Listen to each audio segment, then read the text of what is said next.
তো hello viewers, তোমরা সবাই কেমন আছো? আশা করি সবাই ভালো আছো এবং সুস্থ আছো। আমার এই ভিডিওটার থাম্বনেল এবং টাইটেল দেখে তোমরা জেনে গেছো আমার এই ভিডিওটা কি নিয়ে হতে চলেছে। তো এই ভিডিওটা হতে চলেছে আমাদের 10 রান থেকে 50 রানটি কীভাবে কমপ্লিট করবে সেটাই আমি এই ভিডিওটা বিস্তারিত বলবো। তো আমাদের এই ভিডিওটার 4টি স্টেপ তোমাদেরকে ফলো করতে।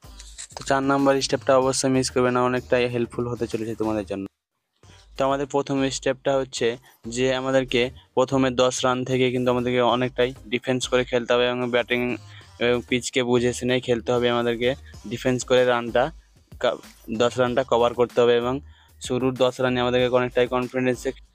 তো আমাদের দ্বিতীয় স্টেপটা হচ্ছে, দ্বিতীয় স্টেপে আমাদেরকে বল মারার সময় এবং বলকে বাউন্ডারি লাইনে পাঠিয়ে দেওয়ার সময় আমাদেরকে বলটাকে ফোকাস করতে হবে এবং দেখতে হবে আমাদেরকে কোন ফিল্ডার বলটাকে পিক আপ করলো এবং বলটাকে আবার থ্রো করলো, বলিংয়ের সামনে থ্রো করলো না কিপারের সামনে থ্রো করলো, সেটাই আমাদেরকে ফোকাস করতে হবে। এবং আমাদের ফোকাস না করলে কিন্তু আমাদের 50 রানের যে লক্ষ্যটা আমরা পূরণ করতে পারবো না। তো তোমরা অবশ্যই এই ফোকাস করবে এবং বলটা কোথায় গেল এবং কোন লাইনে বলটা থ্রো করলো সেটা তোমাদেরকে অবশ্যই ফোকাস করতে হবে।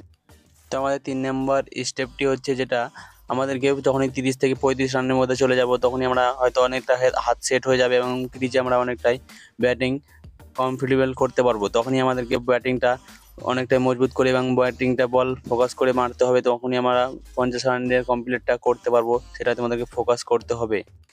তো আমাদের 4 নাম্বার স্টেপটি হচ্ছে যে যেই বোলিং আসুক প্রথমত তোমাদেরকে বলটিকে ডিফেন্স করে খেলতে হবে। এমনটা নয় কি বলটাকে ঝেড়ে খেলবে এবং ডিফেন্স না করেই তাকে প্রথম বল থেকেই ঝেড়ে খেলবে, সেটাই তোমাদেরকে ভুল করলে হবে না এবং তাতে তোমাদের আউট হওয়ার সম্ভাবনা বেশি আছে। তো প্রথমত তোমাদেরকে লক্ষ্য করতে হবে সে বলটি স্পিন করতে চলেছে না এবং ফাস্ট বল করতে চলেছে, সেটা তোমরা অবশ্যই দেখবে এবং শট করবে।